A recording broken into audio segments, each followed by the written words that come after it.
10 محرم بھی ایک داستان ہے، یہ داستان نہیں ہے، یہ سبق ہے، یہ داستان نہیں ہے، یہ سبق ہے، یہ پیغام ہے، یہ قربانی کی لازوال مثال ہے۔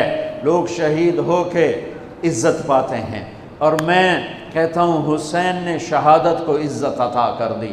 لوگ شہید ہو کر عزت کا تاج سر پہ سجاتے ہیں، لیکن حسین نے شہید ہو کر شہادت کے سر پہ عزت کا تاج سجا دیا۔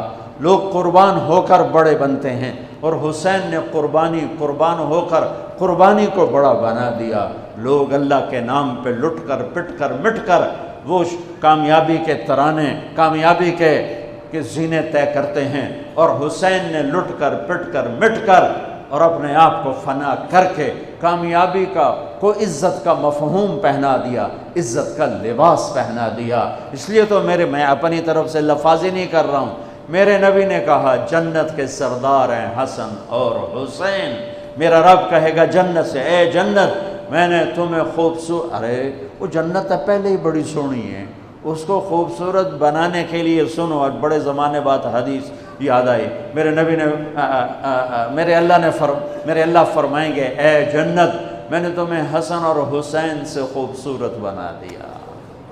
شہادت کو حسین نے خوبصورت بنایا، قربانی کو آل رسول نے خوبصورت بنایا، کامیابی کو آل رسول نے مفہوم پہنایا، اللہ کے نام پر مر مٹنے کے لازوال معنی سمجھائے، اللہ کو پا لینے کے لیے کیا کہاں تک جایا جا سکتا ہے کر کے دکھایا، اللہ کو پا کر سب کچھ کھو کر کیا کیا جا سکتا ہے، کربلا وہ پیغام ہے۔ یہ صرف 10 دن کے لیے رونے دھونے کا پیغام، بے شک حسین کے لیے رونا بھی سنت۔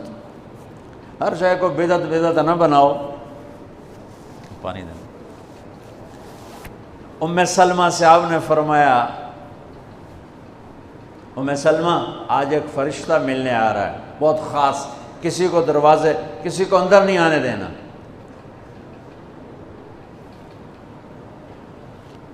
حضرت ام سلمہ پیرے پہ کھڑی ہو گئی، تھوڑی دیر میں حسین آ گئے، چھوٹے بچے معصوم ابھی، اندر جانے لگے، انہوں نے روک دیا، وہ رونے لگے، وہ روئے تو انہوں نے چھوڑ دیا۔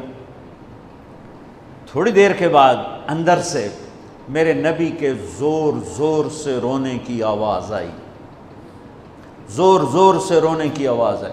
ام سلمہ رہ نہ سکی، بھاگ کے اندر گئیں، تو آپ نے کیا دیکھا؟ آپ نے حسین کو یوں سینے سے چمٹایا ہوا اور ایسے ہل ہل کے رو رہے تھے، ایسے بلک بلک سسک سسک کے رو رہے تھے، اور آپ کے آنسو آپ کے رخسار اور داڑھی پر اتر کر رہے تھے، اور آپ نے یوں بھینچا ہوا، ایسے دبایا ہوا تھا۔ تو حضرت ام سلمہ نے کہا میرے ماں باپ قربان یا رسول اللہ، کیا ہوا؟ آپ ایسے تڑپ کے کیوں رو رہے ہیں؟ تو آپ نے روتی آواز میں کہا، بہتے آنسوؤں کے ساتھ، کپ کپاتے بدن کے ساتھ، کہ ام سلمہ یہ فرشتہ جو مجھے ملنے آیا تھا یہ میرے بچے کو دیکھ کر کہہ رہا ہے کہ آپ کی امت اس بچے کو قتل کر دے گی، اور جہاں اس کا خون گرے گا وہ مٹی مجھے دکھائی ہے اس نے، کہ میں اس لیے اس پہ رو رہا ہوں۔ ابھی تو وہ شہید نہیں ہوئے اور رویا جا رہا ہے، تو ہم تو ان کی شہادت پہ روتے ہیں بھائی، ہم تو ان کی شہادت پہ روتے ہیں، اور یہ قیامت تک روتے رہے گی دنیا، قیامت۔ یہ اللہ کا نظام ہے، اس نے کربلا کے واقعے کو یوں کر دیا جیسے ہر سال آج ہی ہوا ہے، آج ہی حسین شہید ہو رہے ہیں، آج ہی عبداللہ کا سر کٹ رہا ہے، آج ہی زینب کی چادر کو پھاڑا جا رہا ہے، آج ہی لاشوں کو گھسیٹا جا رہا ہے۔ وہ میں حیران ہوتا ہوں، ٹیپو سلطان سرنگا پٹم میں شہید ہوئے، دشمن کون انگریز کون کافر،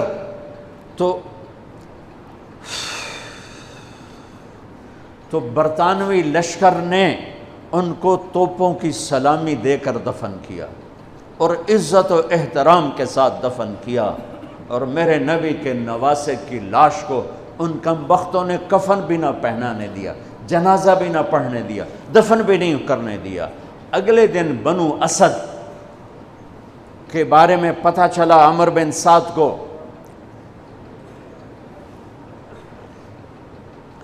تو راتوں کہ وہ ان کو دفنانے والے ہیں، تو راتوں رات ان کو بغیر جنازوں کے مٹی میں دبا دیا اور اوپر پانی چھوڑ دیا کہ کوئی پتہ ہی نہ چلے حسین کی لاش۔ بنو اسد کا بوڑھا آیا، اگلے جب پانی خشک ہو گیا وہ آیا اور اس نے مٹی اٹھا اٹھا کے سونگنا شروع کی۔ سبحان اللہ، سونگ رہا ہے، سونگ رہا ہے، سونگ رہا ہے۔